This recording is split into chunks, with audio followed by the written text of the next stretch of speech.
Dear students, आज 10th का electricity का एक चैप्टर है एनसीईआरटी के 10th के कोर्स में, उसको हम समझने जा रहे हैं, उसको हम पढ़ेंगे। वो चैप्टर क्या है? विद्युत धारा, जिसमें आपको पढ़ना है इलेक्ट्रिक करंट, और उसमें प्रतिरोध, विभव, विभवांतर और ओम का नियम, ये सारी चीज़ें हम आज की वीडियो में करेंगे। ओम का नियम तो 10th के स्टूडेंट के लिए विशेष तौर से ये वीडियो मैंने बनाया है, साथ ही ये 12th के कोर्स में भी है, तो 12th के स्टूडेंट भी इस वीडियो को देख सकते हैं। तो चलिए शुरू करते हैं। चैप्टर 12 है 10th का। तो देखो बच्चों, आपने देखा होगा, सबसे पहले हम जब इलेक्ट्रिसिटी को पढ़ेंगे तो इसमें विद्युत धारा पढ़ रहे हैं।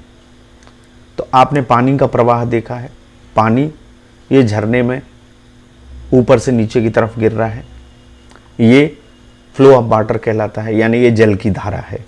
उसी तरह से इलेक्ट्रिसिटी जो होती है वो तारों से हमारे घरों में आती है। इससे हमारे घर के बहुत से इक्विपमेंट चलते हैं, इसको कहते हैं हम क्या? विद्युत धारा। अब हमें ये समझना है कि आखिर ये विद्युत धारा क्या है। आपने सोचा होगा बल्ब कैसे जलता है, टार्च का बल्ब कैसे चलता है, घर में पंखा कैसे चलता है। ये सारी चीज़ें किससे चल रही हैं? इलेक्ट्रिसिटी से चल रही हैं, बिजली से चल रही हैं। तो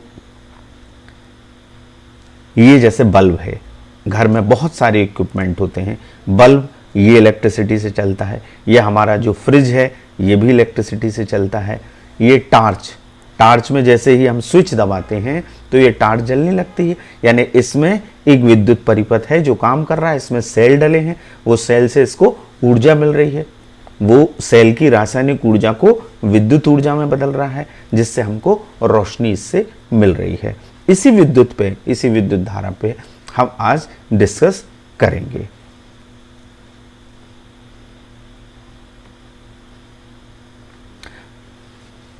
तो विद्युत जो है, इलेक्ट्रिसिटी जो है, वो एक प्रकार की क्या है? एनर्जी है। जैसे बांधों में ऊपर जल होता है, उसमें स्थितिज ऊर्जा होती है, वो नीचे गिरता है जिससे उसकी धारा बनती है, टरबाइन को चलाया जाता है। इसी तरह से ये एक प्रकार की ऊर्जा है जिससे किसी वस्तु में हल्की वस्तुओं को आकर्षित करने का गुण आता है। तो इस गुण को क्या कहते हैं? आवेश कहते हैं। मैं आवेश इसलिए बता रहा हूं कि आगे विद्युत धारा की परिभाषा आप पढ़ेंगे तो उसमें पढ़ेंगे आवेश प्रवाह की दर को विद्युत धारा कहते हैं। इसलिए पहले हम ये समझ लें कि चार्ज है क्या। तो जब किसी वस्तु में आकर्षित करने का गुण आ जाए हल्की वस्तुओं को, तो उनको कहते हैं चार्ज बॉडीज। वो क्या हो गई? आवेशित हो गई। आप जब बड़ी क्लास में जाएंगे, 12th में जाएंगे, तो आप विद्युत को, इलेक्ट्रिसिटी को फर्स्ट यूनिट से ही पढ़ेंगे। और फर्स्ट यूनिट में आप पढ़ेंगे तो दो तरह से डिवाइड किया गया है, एक स्थिर विद्युत कहलाती है और एक धारा विद्युत कहलाती है। ये जो आवेश है इसको स्थिर रहने दिया जाए तो वो इलेक्ट्रोस्टैटिक्स है ब्रांच, और यदि वो एक स्थान से दूसरे स्थान तक बहता है आवेश तो उसको कहते हैं करंट इलेक्ट्रिसिटी या धारा विद्युत। तो ये 12th का मैटर है, तो जब आप 12th में पहुंचेंगे तो आप डिटेल में पढ़ेंगे। लेकिन हम थोड़ा सा विद्युत धारा को शुरू करने से पहले स्टैटिक इलेक्ट्रिसिटी के बारे में बात कर लें, जो पुरानी क्लासेस में आपने पढ़ा है कि जब दो वस्तुओं को हम आपस में रगड़ते हैं तो एक वस्तु में दूसरी वस्तु को आकर्षित करने का गुण आ जाता है। इन वस्तुओं को हमने क्या कहा? आवेशित वस्तुएं, चार्ज बॉडी। और यदि इसको बहने दिया जाए तो करंट इलेक्ट्रिसिटी, और ना बहने दिया जाए तो स्थिर विद्युत। जैसे सूखे बालों में यदि कंघी करें और उसके बाद कागज़ के छोटे छोटे टुकड़ों के पास उनको लाया जाए तो ये कागज़ के टुकड़े उससे क्या होते हैं? चिपक जाते हैं। ये इसमें देखिए आप, ये कागज़ के टुकड़े हैं, ये कंघी को हम कागज़ के टुकड़ों के पास लाए तो ये कागज़ के टुकड़े कंघी से चिपक जाते हैं। ये क्या है? स्थिर विद्युत है। इस कंघी में इन कागज़ के टुकड़ों को आकर्षित करने का गुण आ गया तो इसमें ये चार्ज हो गई, ये आवेशित हो गई। वास्तव में है क्या एक्चुअली में? ये आवेश कैसे उत्पन्न होता है? आपने ये पढ़ा है, परमाणु की संरचना पढ़ी है। आप जानते हैं कि जो परमाणु होता है उसमें बीच में क्या होता है? एक नाभिक होता है, और नाभिक में दो प्रकार के कण होते हैं, एक न्यूट्रॉन और एक प्रोटॉन। न्यूट्रॉन अनावेशित होते हैं और प्रोटॉन धनावेशित होते हैं, और इलेक्ट्रॉन इसके चारों ओर चक्कर लगाते हैं। विभिन्न कक्षाओं में चक्कर लगाते हैं। जब हम दो वस्तुओं को आपस में रगड़ते हैं तो एक वस्तु से इलेक्ट्रॉन निकल के दूसरी वस्तु में चले जाते हैं। तो जिस वस्तु से इलेक्ट्रॉन निकल के जाते हैं वो वस्तु धनावेशित कहलाती है, और जिसमें निकलकर पहुंचते हैं वहां इलेक्ट्रॉनों की संख्या बढ़ गई। जितने किसी भी परमाणु में इलेक्ट्रॉन होते हैं उतने ही प्रोटॉन होते हैं। तो जब हमने दो वस्तुओं को रगड़ा तो एक वस्तु से इलेक्ट्रॉन निकल के दूसरी वस्तु में चले गए। तो जिस वस्तु में चले गए वहां इलेक्ट्रॉन ज्यादा हो गए, जिससे गए वहां इलेक्ट्रॉन कम हो गए, प्रोटॉन उतने ही रहे। तो वो वस्तु जिसमें इलेक्ट्रॉनों की कमी हो गई वो क्या हो गई, धनावेशित हो गई, और जिसमें इलेक्ट्रॉन बढ़ गए वो वस्तु क्या हो जाती है, ऋणावेशित हो जाती है। ये आवेश कहलाता है। तो अब हम विद्युत धारा की बात करते हैं कि विद्युत धारा क्या है। आवेश हमने समझ लिया कि आवेशित वस्तु कैसे होती है। यदि विद्युत आवेश यानी इलेक्ट्रॉन या धनावेश किसी चालक में प्रवाहित होता है, बहता है, तो उसको क्या कहते हैं, विद्युत धारा कहते हैं। ठीक है, लेकिन इसकी परिभाषा हम किस तरह से देते हैं, आवेश प्रवाह की दर को विद्युत धारा कहते हैं। दर फिजिक्स में होती है बटे समय। यदि हम समय का भाग दे दें तो वो क्या कहलाती है, दर कहलाती है। तो आवेश प्रवाह की दर को, ये परिभाषा को आप याद रखें, rate of flow of charge is called the electric current. विद्युत धारा यानी आवेश बटे समय। अब इसे किससे शो करते हैं, प्रदर्शित करते हैं, कैपिटल आई से या स्मॉल आई से। तो हम क्या करेंगे, यदि किसी चालक के तार के किसी अनुप्रस्थ काट से यानी एरिया से, छोटे से एरिया से स्मॉल टी समय में कैपिटल क्यू चार्ज को किससे शो करते हैं, कैपिटल क्यू से या स्मॉल क्यू से। क्यू आवेश प्रवाहित होता है, तो इस सूत्र से हम लिख सकते हैं विद्युत धारा का सूत्र क्या होगा, I बराबर Q अपॉन T। दर यानी बटे समय, आवेश के बहने की दर I बराबर Q अपॉन T हो गया। अब इसमें सूत्र से ही हम इसका यूनिट निकाल लेंगे। यूनिट कैसे निकालेंगे, आवेश का जो यूनिट होता है, मात्रक होता है, वो होता है कूलाम, और समय का क्या होता है, सेकंड। कूलाम प्रति सेकंड, और ये जो कूलाम प्रति सेकंड है इसको हम क्या कहते हैं, एम्पियर। तो विद्युत धारा का मात्रक क्या कहलाता है, एम्पियर कहलाता है। और इस विद्युत धारा का मापन करने वाला यंत्र क्या है, एमीटर है। यदि आपसे पूछा जाए किस उपकरण से विद्युत धारा नापी जाती है, तो आप क्या कहेंगे, अमीटर से नापी जाती है। विद्युत धारा को नापते हैं कैसे, अमीटर से। चलिए आगे इसके डायरेक्शन के बारे में और चर्चा कर लेते हैं हम। डायरेक्शन क्या होता है, देखिए ये बैटरी का संकेत है। यहाँ जो आपको दिख रहा है ये बैटरी का संकेत, इसमें दो सेल जुड़े हुए हैं। ये बड़ा वाला जो होता है वो पॉजिटिव टर्मिनल होता है, और ये छोटा वाला जो होता है वो नेगेटिव टर्मिनल होता है। जब सेल से किसी चालक को यानी तार को जोड़ा जाता है तो इलेक्ट्रॉन उसमें फ्लो होने लगते हैं। इलेक्ट्रॉन, इसमें विद्युत वाहक बल लगा हुआ है, इससे इलेक्ट्रॉन इस ऋण सिरे की विपरीत दिशा में बहते हैं। विद्युत धारा अदिश राशि है, एक्चुअली में ये क्या है, अदिश राशि है। लेकिन जब विद्युत धारा की कॉन्सेप्ट आई तब तक ये पता नहीं था कि अदिश है या सदिश है, तो इसकी दिशा को माना गया। तो दिशा इसकी क्या मानी जाती है, तब से ये परंपरा चल गई है कि धनावेश के बहने की दिशा को विद्युत धारा की दिशा कहते हैं। अब धनावेश के बहने की दिशा क्या होगी, ऋणावेश के बहने की दिशा। ऋणावेश क्या है, इलेक्ट्रॉन। तो इलेक्ट्रॉन इस ऋण सिरे से ऋण इलेक्ट्रोड से प्रतिकर्षित होते हैं, तो धनावेश यहां से बहता है। तो इसका मतलब है विद्युत धारा की दिशा इस सर्किट में ए से बी की तरफ होगी, इलेक्ट्रोड के सेल के धन सिरे से ऋण सिरे की ओर, इलेक्ट्रॉन इसके अपोजिट। तो इलेक्ट्रॉन बहने की विपरीत दिशा में। इलेक्ट्रॉन कहां से बहते हैं, सेल के ऋण सिरे से धन सिरे की ओर, और विद्युत धारा की दिशा धन सिरे से ऋण सिरे की ओर। ये आपको ध्यान रखना है। अदिश राशि भले ही है लेकिन उसकी दिशा धन इलेक्ट्रोड से ऋण इलेक्ट्रोड की ओर होती है। 1 एम्पियर की यदि आपको परिभाषा देना है तो अभी हमने विद्युत धारा का मात्रक निकाला एम्पियर। तो 1 एम्पियर क्या होगा, एम्पियर कैसे निकला था, I बटे टी से। I बटे टी यानी 1 कूलाम बटे 1 सेकंड। तो सिंपल है, यदि किसी तार से किसी चालक से 1 सेकंड में 1 कूलाम आवेश बह रहा है तो उसमें बहने वाली धारा कितनी कहलाती है, 1 एम्पियर कहलाती है। ये एम्पियर की परिभाषा है। आपके प्रश्नों में भी, एनसीईआरटी के प्रश्न में ये प्रश्न पूछे गए हैं, तो आपको ये उत्तर देना पड़ेगा। तो आंसर याद करने की जरूरत नहीं। 1 एम्पियर बराबर 1 कूलाम बटे 1 सेकंड, यानी प्रति सेकंड यदि 1 कूलाम बह रहा है, 1 सेकंड यानी प्रति सेकंड, तो बहने वाली धारा कितनी कहलाती है, 1 एम्पियर। ये एम्पियर की परिभाषा हो गई। अब हम बात करते हैं विद्युत परिपथ की।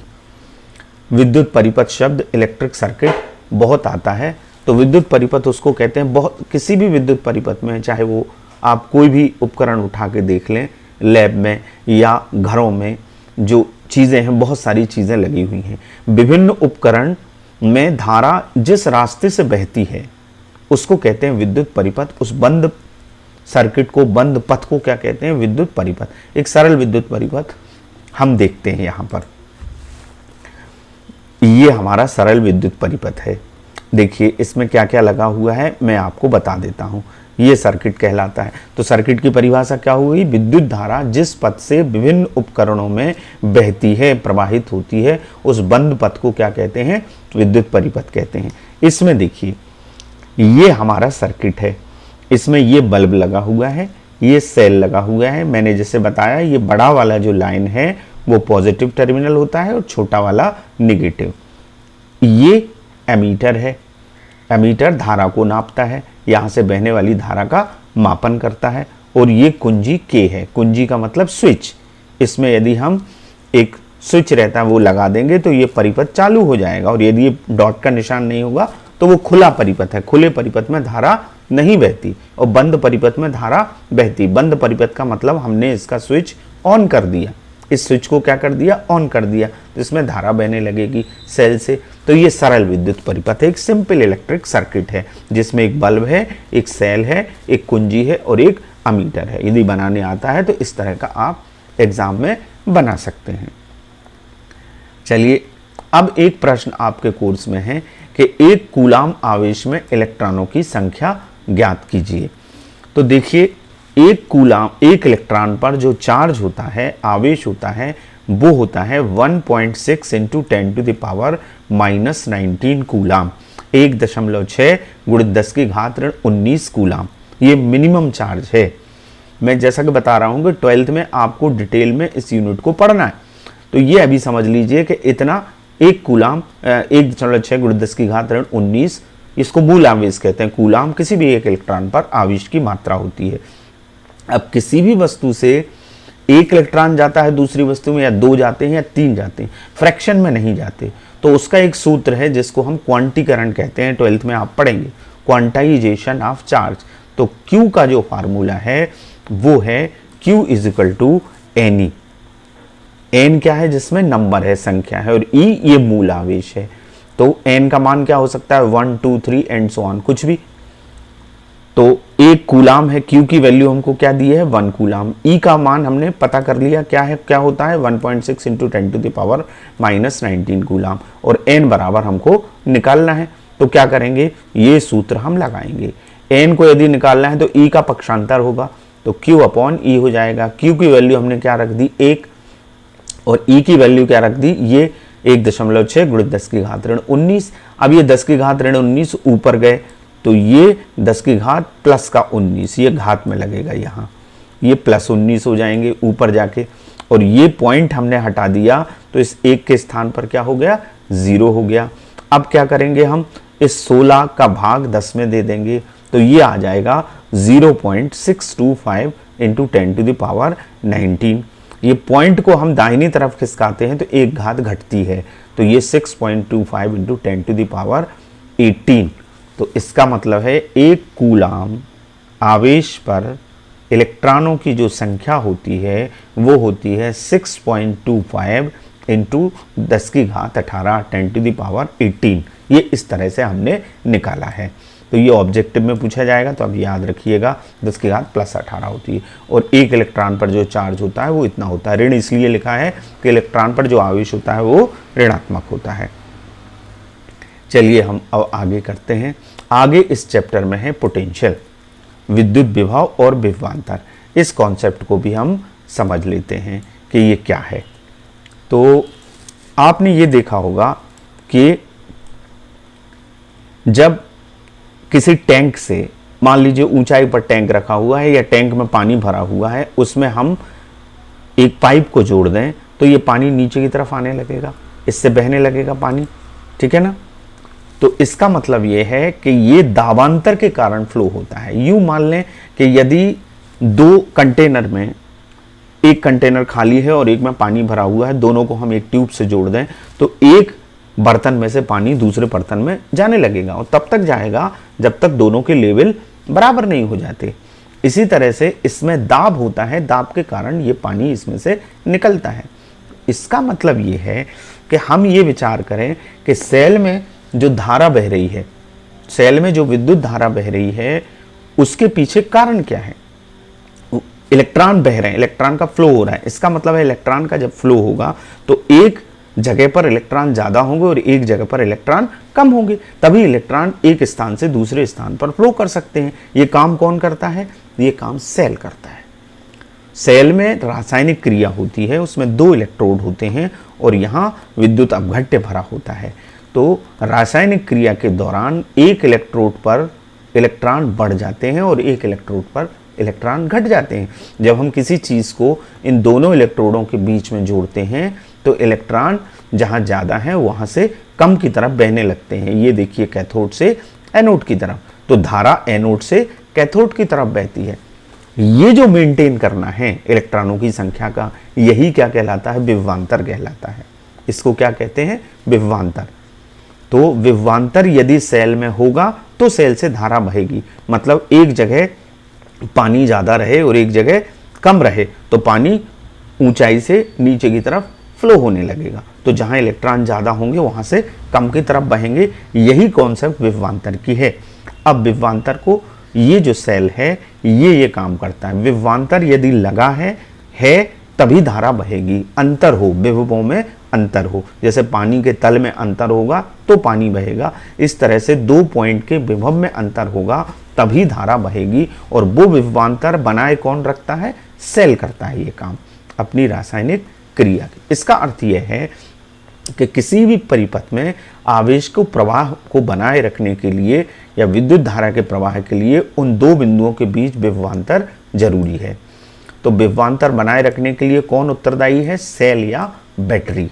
इसका उपयोग किया जाता है। वो अपनी रासायनिक ऊर्जा को खर्च करता है और धारा के प्रवाह को निरंतर बनाए रखता है। माने धारा प्रवाह को यदि जारी रखना है तो सेल के अंदर विभवांतर होगा, वो अपनी रासायनिक ऊर्जा व्यय करेगा तो धारा बहेगी। अब इसको परिभाषित कैसे करते हैं? एकांक आवेश को परिपथ के एक बिंदु से दूसरे बिंदु तक ले जाने में किया गया कार्य जो होता है वो 2 बिंदुओं के बीच में विभवांतर कहलाता है। जैसे कि मैं कह रहा हूँ सेल अपनी रासायनिक ऊर्जा खर्च करता है, तो यूनिट चार्ज को, एक पॉइंट से दूसरे पॉइंट तक ले जाने में वो अपनी ऊर्जा खर्च करेगा। ऊर्जा खर्च करना यानी सेल द्वारा किया गया कार्य। यदि आवेश Q को परिपथ के एक बिंदु से दूसरे बिंदु तक ले जाने में किया गया कार्य W है तो विभवांतर क्या होगा? V बराबर W/Q। ये है विभवांतर की परिभाषा। ये आपको ध्यान रखना है। एकांक आवेश को यहाँ हमने यूनिट कर दिया इसको, तो विभवांतर काहे के बराबर हो गया? W के। W यानी कार्य। कार्य कौन कर रहा है? सेल कर रहा है।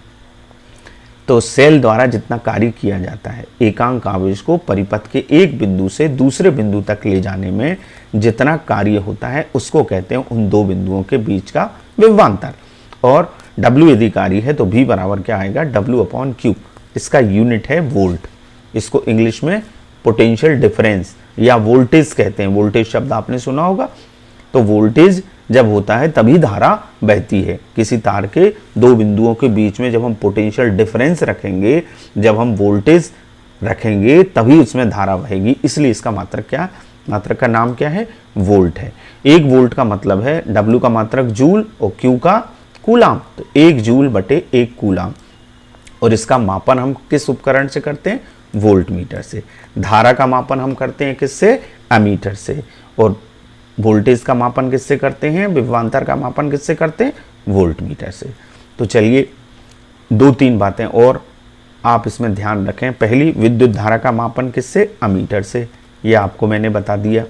दूसरा, विभवांतर का मापन वोल्ट मीटर से।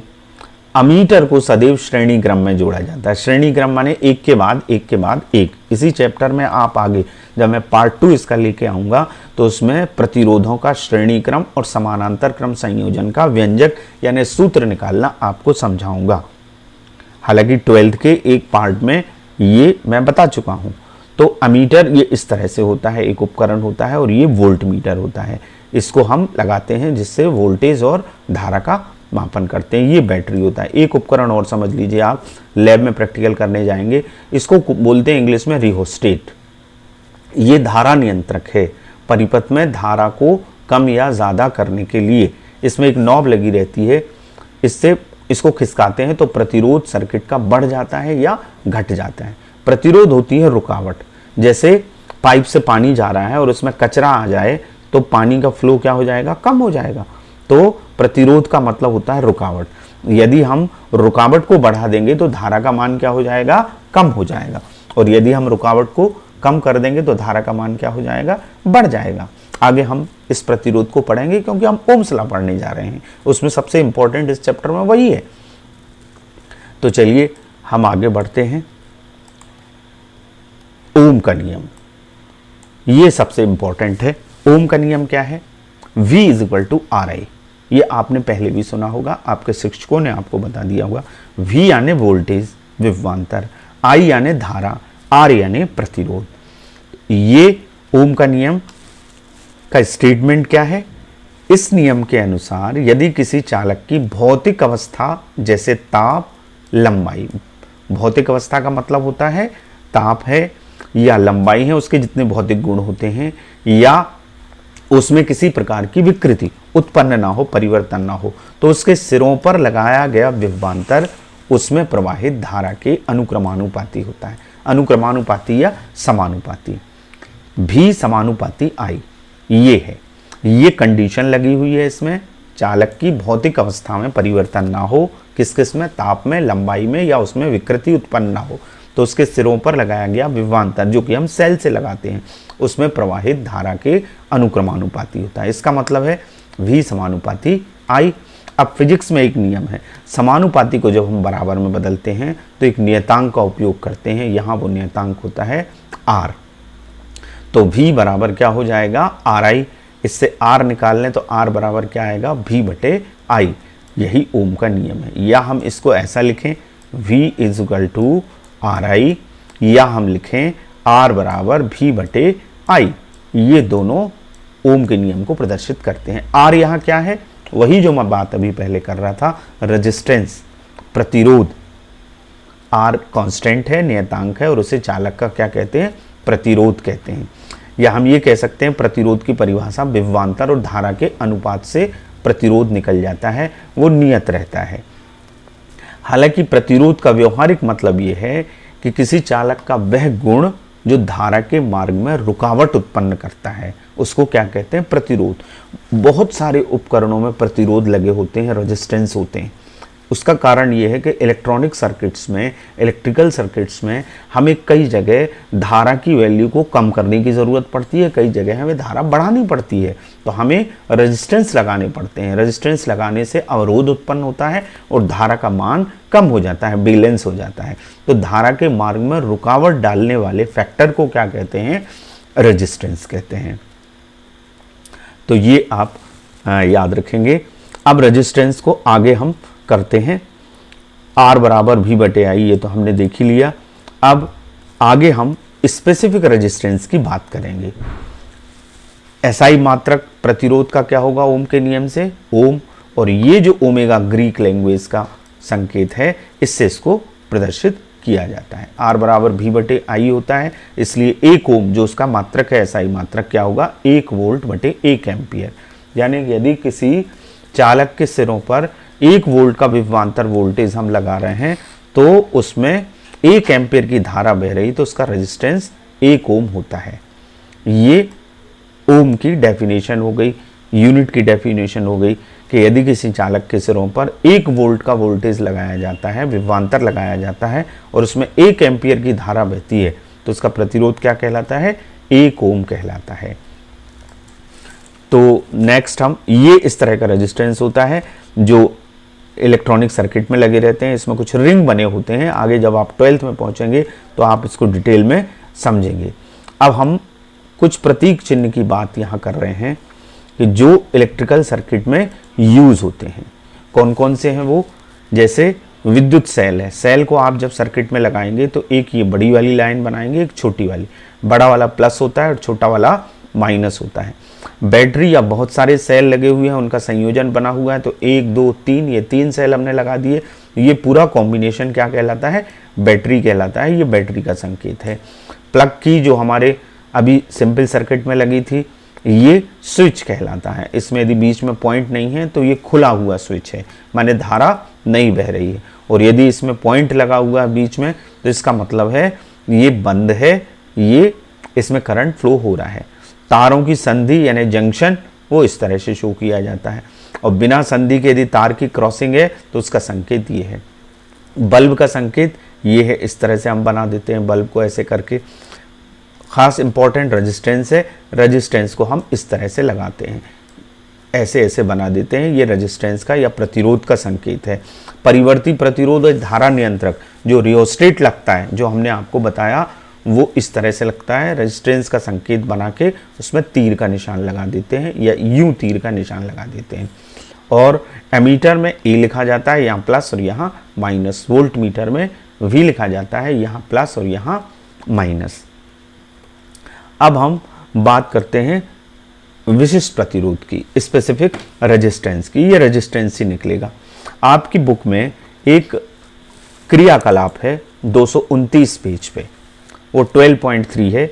उस प्रयोग को करने के बाद अलग अलग तारों के साथ यदि प्रयोग किया जाए, अलग अलग लंबाई के प्रतिरोध तारों का प्रतिरोध निकाला जाए, अलग अलग क्षेत्रफल वाले तारों का प्रतिरोध निकाल लिया जाए, तो उस प्रयोग से जो निष्कर्ष निकलता है उसमें ये निकलता है कि जो प्रतिरोध है वो लंबाई के अनुक्रमानुपाती होता है। इसका मतलब ये है कि जितना लंबा तार होगा उसका रेजिस्टेंस उतना ही अधिक होगा। लंबे तार का प्रतिरोध अधिक होता है और मोटे तार का प्रतिरोध कम होता है। इसका मतलब है कि रेजिस्टेंस जो है प्रतिरोध वो क्षेत्रफल के व्युत्क्रमानुपाती होता है।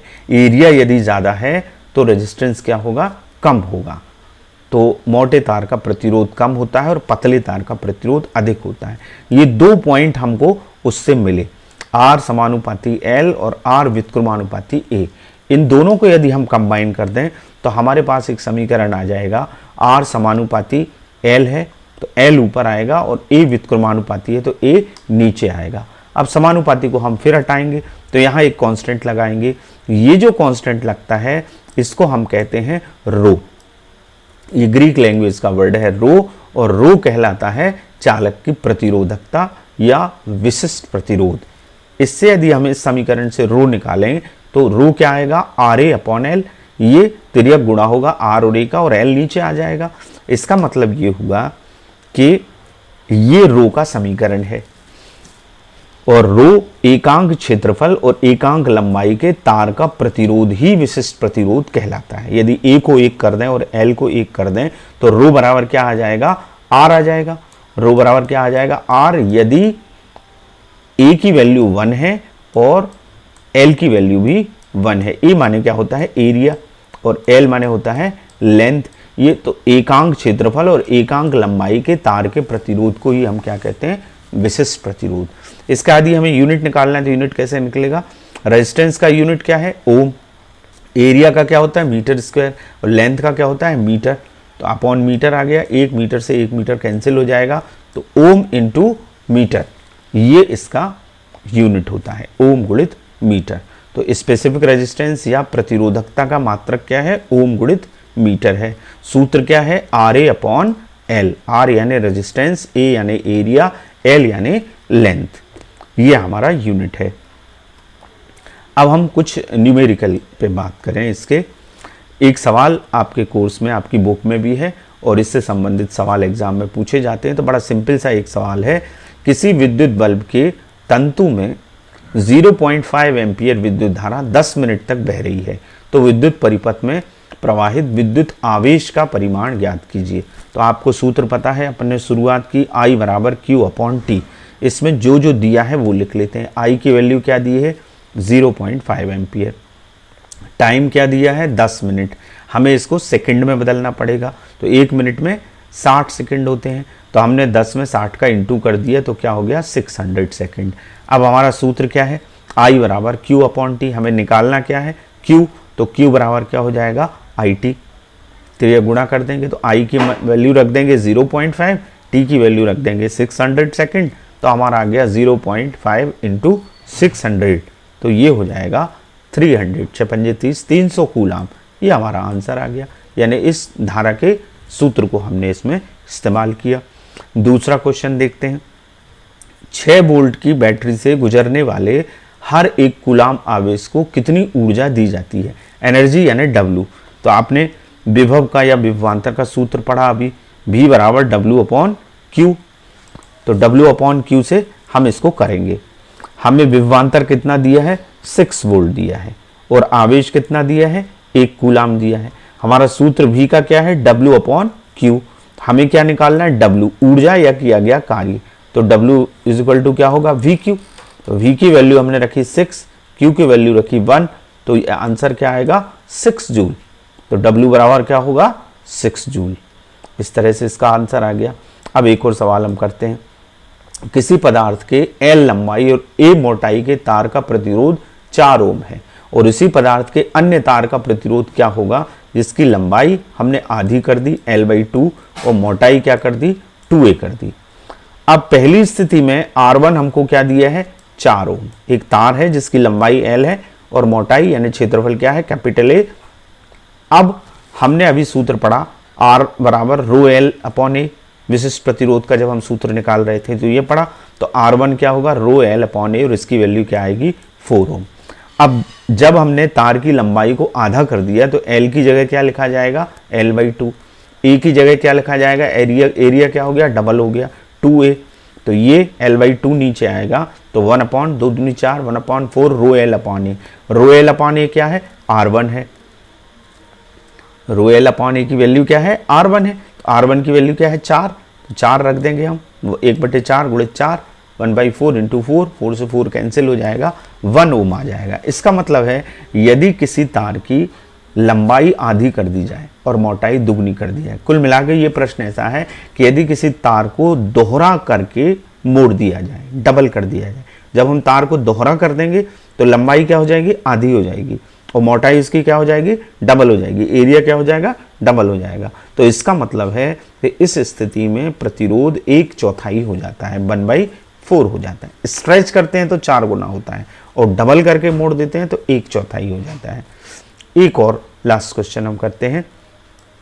किसी प्रतिरोधक के सिरों से 12 वोल्ट की बैटरी को संयोजित करने पर परिपथ में 2.5 मिली एम्पियर की धारा बहती है, तो प्रतिरोध ज्ञात कीजिए। इसमें हमको रेजिस्टेंस निकालना है, तो ये किससे होगा, हमने अभी ओम्स लॉ पढ़ा है, 12 वोल्ट दिया है हमारी battery, 2.5 milli ampere, milli ampere को हम एम्पियर में बदलेंगे, मिली का मतलब होता है 10⁻3, 1 मिली एम्पियर बराबर 10⁻3 एम्पियर, 1 माइक्रो एम्पियर बराबर 10⁻6 एम्पियर, एक पिको यदि शब्द आएगा तो 10⁻12, एक नैनो यदि शब्द आएगा तो 10⁻9, तो एम्पियर में हमने कन्वर्ट किया तो 10⁻3 का गुणा किया यानी 1000 का भाग दिया, तो V बराबर RI, तो R बराबर क्या होता है V/I, V की वैल्यू क्या है 12, I की वैल्यू क्या है 2.5 इंटू 10⁻3, ये 10⁻3 ऊपर जाएगा, ये पॉइंट हटाएंगे तो यहाँ एक 0 बढ़ जाएगा, 120 गुणित 10⁻3/25, तो इससे काट दीजिए, 5 5 जा 25 और ये 5 2 जा 10 और 5 4 जा 20, 24 ऊपर आएगा, 24/5, 5 से इसको हम भाग दे देंगे तो ये आ जाएगा 4.8 इंटू 10⁻³ कूलाम। तो इस तरह से आपने आज देखा कि हमने 10वीं का जो हमारा अध्याय है विद्युत, उस पर चर्चा की और ये इसका पार्ट 1 था। पार्ट 2 में हम बात करेंगे इसके प्रतिरोधों के कॉम्बिनेशन की, श्रेणी क्रम और समानांतर क्रम संयोजन की बात करेंगे, तो उसमें मैं सेकंड पार्ट में बात करूंगा। आशा है कि आपको ये समझ में आ गया होगा, और यदि समझ में आया है तो आप इस चैनल को लाइक करिए और सब्सक्राइब करिए। Thank you very much.